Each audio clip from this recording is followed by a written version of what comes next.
À tous les coachs et bon après-midi, bonjour à tous ceux qui sont en journée.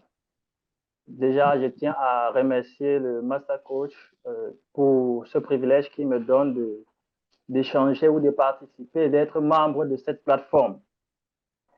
Déjà, il est très important de construire un système durable en entreprise parce que nous sommes appelés à laisser l'empreinte de notre existence entrepreneuriale. Voilà, j'ai l'habitude de dire, nous ne sommes pas venus entreprendre comme les autres. Nous entreprenons pour une différence, pour créer une marque, l'impact. Alors, ici, j'ai quelques clés dont j'ai travaillé dessus et dont personnellement, je suis en train de travailler pour implémenter autour de nos différents business. La première des choses, comme le Master Coach a aussi déjà bien dit à l'école des affaires, c'est la vision. Avoir une vision de croissance de l'entreprise. C'est différent d'avoir une vision de rendement. Nous pouvons avoir une entreprise et tous nos objectifs sont centrés sur le rendement. Mais le piège, c'est que quelques temps après, nous allons chuter, puisque nous n'avons pas construit aussi une vision de croissance de l'entreprise. Je prends un exemple, quelqu'un qui monte une entreprise et c'est lui qui est le cerveau, l'alpha et l'oméga de cette entreprise. Alors, il va se submerger de beaucoup de travail et deuxièmement, le jour où il est malade, tout périt, tout un désordre s'installe. Pourquoi? Parce qu'il n'a pas eu une vision de croissance pour mieux préparer la relève. La vision de croissance et après la vision de croissance, nous devons avoir le plan de croissance. La vision de croissance est l'idée que nous avons de là où nous partons avec notre entreprise. L'idée que nous avons là où nous voulons arriver. Maintenant, le plan de croissance, c'est comment est-ce que nous allons faire pour arriver. Je prends l'exemple. Notre structure, nous voulons être partout dans toutes les régions du Cameroun et toucher l'Afrique et d'autres continents, bien sûr. Ça, c'est la vision. Ça, c'est ce que nous voulons avec notre entreprise. Mais maintenant, le plan de croissance est là maintenant pour nous donner avec précision les étapes que nous devons faire pour pouvoir atteindre cette vision. Le plan de croissance de l'entreprise. Le deuxième principe qui est la vision, avoir une vision de croissance pour ses collaborateurs ou ses employés. Pourquoi est-ce qu'il est très important d'avoir une vision de croissance pour ses collaborateurs ou pour ses employés? Regardons par exemple, si vous aujourd'hui, quand vous lancez l'entreprise, vous employez un jeune par exemple de moins de 30 ans. Peut-être maintenant, il n'est pas marié, il n'a pas de grande charge. Mais si vous n'avez pas une vision de croissance pour lui, quelques années plus tard, il serait tellement distrait, même s'il est en fonction chevaux. Pourquoi? Parce que quelques années plus tard, il va falloir qu'il quitte le domicile des parents, il va falloir qu'il se prenne en charge, il va falloir qu'il prenne une femme en charge, il va falloir qu'il prenne toute une famille en charge. Alors, si vous n'avez pas une vision de croissance personnelle pour lui, il serait très difficile. C'est la raison pour laquelle j'ai eu à travailler avec certains managers de Total. Vous allez voir que, surtout dans la région du Cameroun, presque 80% de ceux qui commencent comme pompistes. Ils vont commencer comme pompistes. Après ça, ils seront progressivement, on doit leur donner des responsabilités jusqu'à être manager. Donc, j'ai aussi constaté cela dans une hôpital de la place. C'est un hôpital Sébec. Sébec, chez nous, c'est les hôpitaux qui sont attachés aux églises. C'est une église baptiste américaine. Même si vous arrivez là-bas et que vous avez le master, le doctorat, ainsi de suite, ils vous font passer par toutes les étapes de l'entreprise. Et un jour, j'ai demandé à un médecin-chef, mais pourquoi est-ce que vous faites passer tout le monde de cette façon? Il m'a dit, un jour, il faut que si on te met maintenant responsable du département de propreté, par exemple, si tu n'es pas passé par là, il serait difficile pour toi de gérer ce département. Ça, c'est un exemple. S'il te faut prendre maintenant le département de prise en charge et que tu n'es pas passé par là, il serait difficile pour toi de manager. Pourquoi? Parce que tous ceux qui entrent, nous devons avoir une vision pour leur croissance. Peu importe comment ils entrent, et la vision de la croissance est l'une des choses, de la croissance de nos collaborateurs est l'une des choses qui inspire le collaborateur. Parce que s'il sait que si je travaille bien, même si j'ai commencé comme agent d'entretien, je peux finir comme directeur. S'il connaît qu'en travaillant, il peut le faire, il doit donner le meilleur de lui. Et le plan de croissance introduit aussi son développement personnel, bien sûr. L'encourager dans des formations personnelles, l'encadrer dans des formations personnelles. Ce qui va permettre à nos collaborateurs d'être épanouis et d'avoir des objectifs bien précis, puisqu'ils savent que lorsque j'atteins tel objectif, je change de niveau au niveau de ma structure ou bien au niveau de l'entreprise où ils travaillent. Parce que nos collaborateurs sont des personnes qui nous tiennent, sont des personnes qui, lorsque nous segmentons nos visions ou nos projets, nous partageons chaque segment à chacun et chacun court pour atteindre son objectif dans son département qui permet à la vision centrale de porter des fruits. Développer et former les collaborateurs.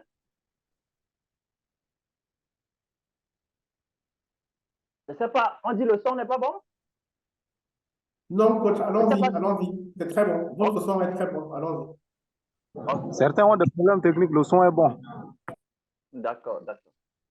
Donc, je disais, avec des collaborateurs, lorsque nous prenons un collaborateur, un jeune collaborateur, nous devons lui montrer que même si peu importe le niveau qu'il a commencé dans notre équipe, dans notre entreprise, nous devons lui montrer qu'il ne doit pas finir là où il a commencé.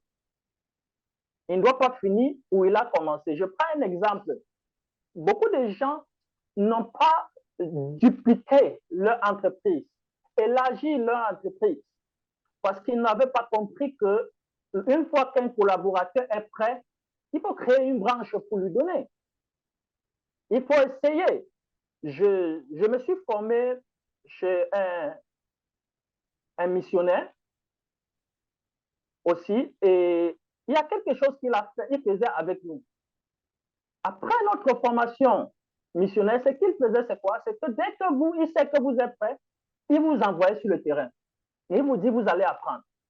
Donc, c'est ainsi que nous nous sommes répandus très rapidement en Afrique pour les missions du ministère où j'ai été formé. Donc, et là, j'ai beaucoup appris sur cette stratégie, puisque lorsque nous développons, nous avons par exemple une base et que nous travaillons avec un collaborateur, nous devons lui donner la vision. Il doit comprendre en réalité où est-ce que nous sommes en train d'aller. D'ici 5 ans, où est-ce que tu pars? Où est-ce que tu veux arriver? S'il a une bonne compréhension, en ce moment, vous pouvez être dans le repos et le coacher. Parce qu'en ce moment, c'est lui qui prend la feuille de route et court avec. Parce qu'il sait qu'il est responsable de ce département ou de son évolution au sein de notre structure. La troisième clé dont je vais parler, c'est être conscient des temps et des saisons dans le domaine entrepreneurial. Si nous ne sommes pas conscients des temps et des saisons, il serait très difficile pour nous de durer dans le temps.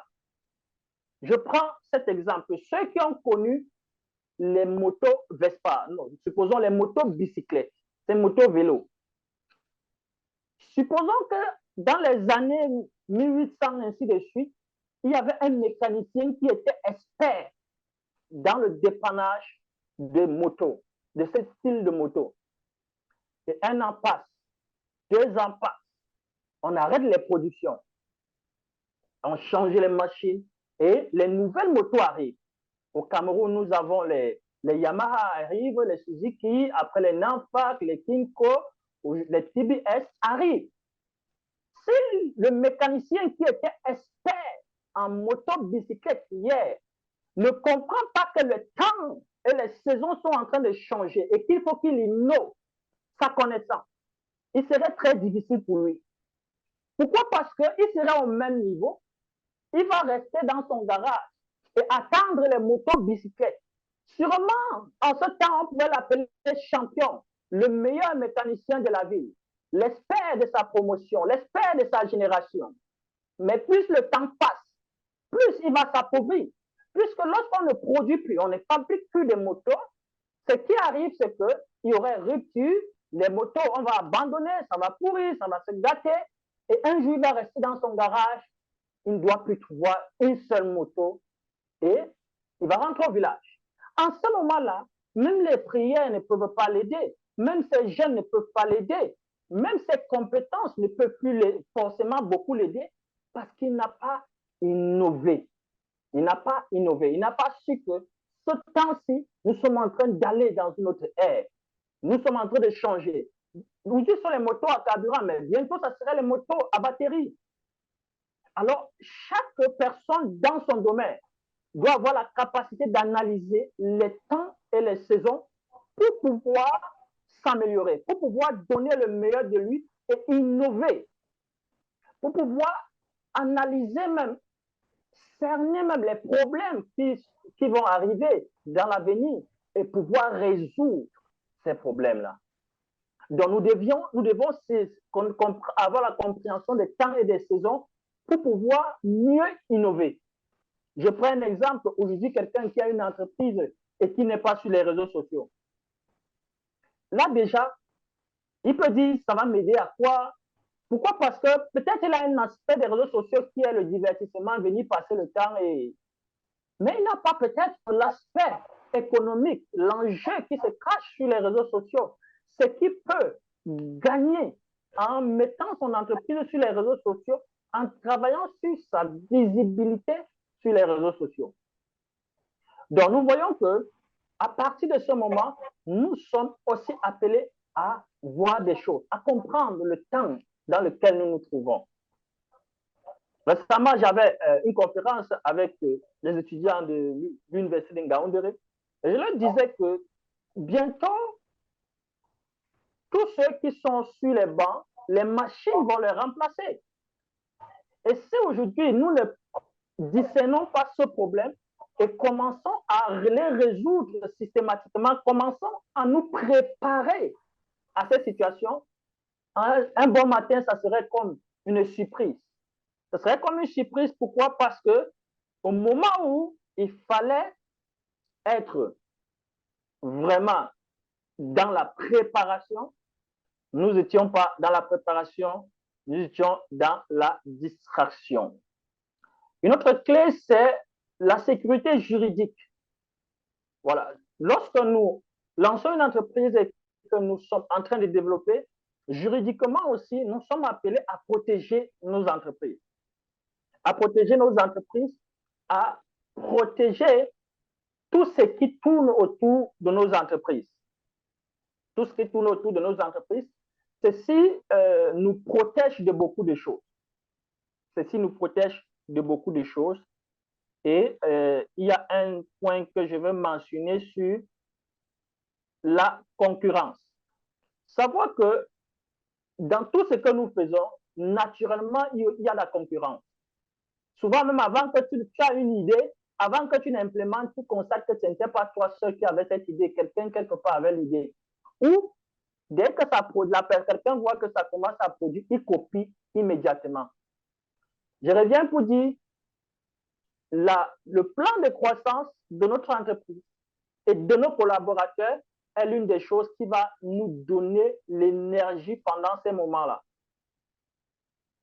Puisque même s'il y a les concurrents, nos collaborateurs vont voir que, étant ici, j'ai au moins une garantie. On m'a bien communiqué la vision. Je sais que ma réussite dépend de moi et non de mon boss. Je sais que mon épanouissement dans cette entreprise dépend de moi et non de mon boss. À partir de ce moment, il donne le meilleur de lui et aussi, il communique aussi, il peut aussi apporter par ses idées, ses connaissances et ses compétences.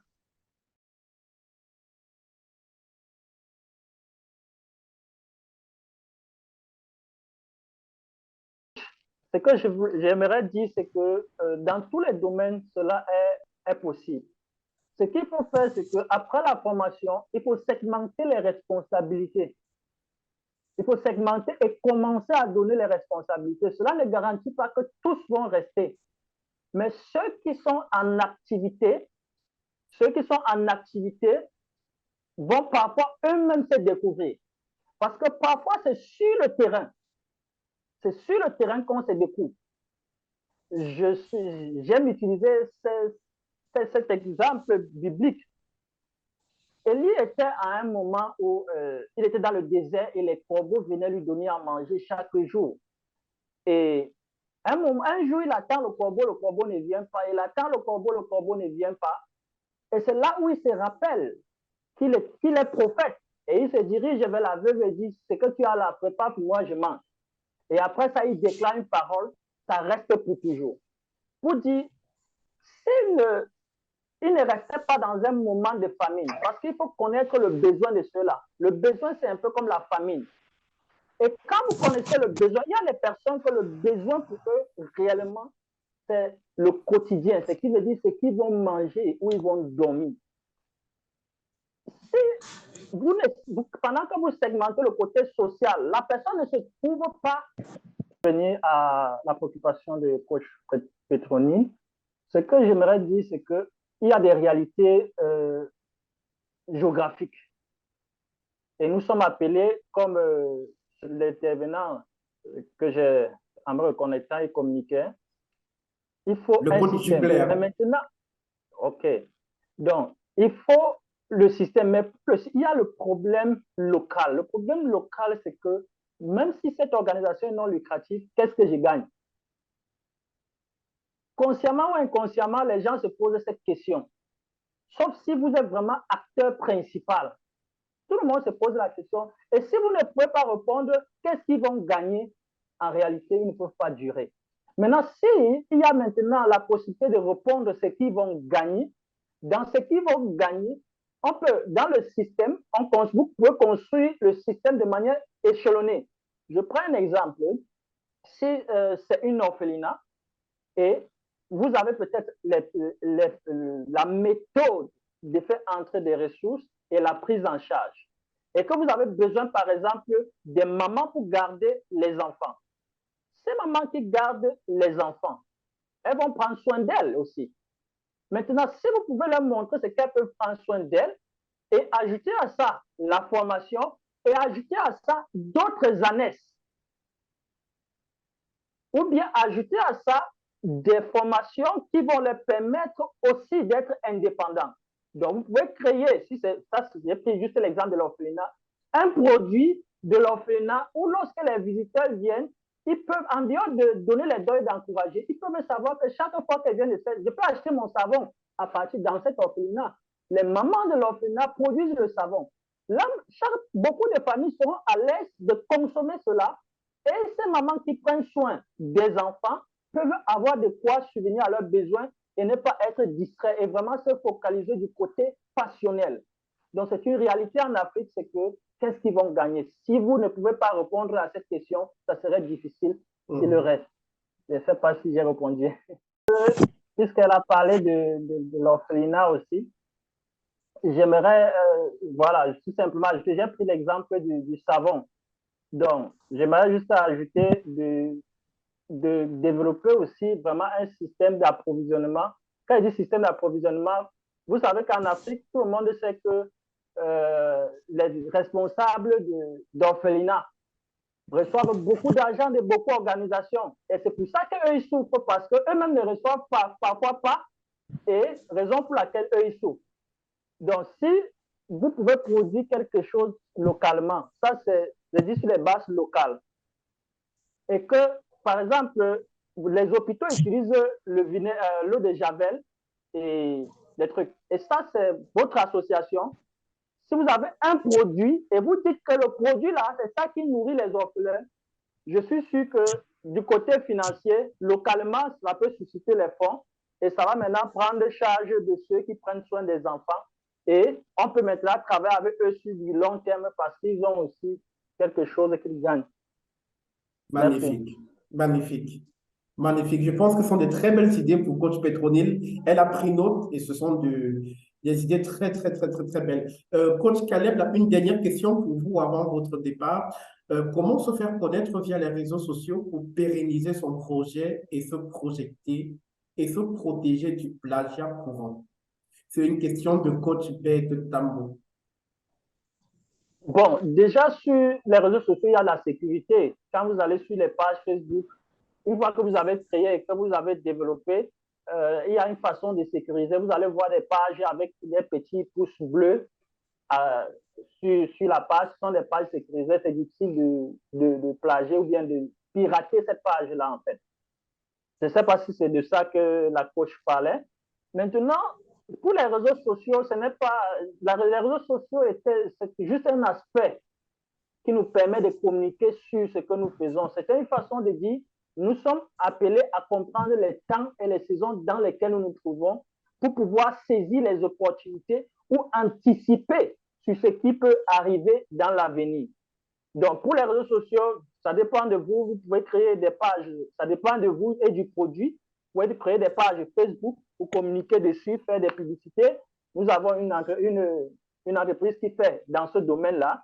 Donc, si vous êtes intéressé, peut-être à la fin, on pourrait échanger sur créer votre page et communiquer dessus. Et je propose aussi de donner une formation pour l'orphelinat gratuite sur l'eau de Javel et en fait, sur quelques produits qui peuvent aider ces mamans-là. Nous avons un bureau qui produit les produits chimiques, donc savon de toilette, savon de lessive, eau de javel, vinaigre. Donc, nous allons leur donner quelques formations qui peuvent leur permettre de développer ce côté-là aussi. Merci beaucoup.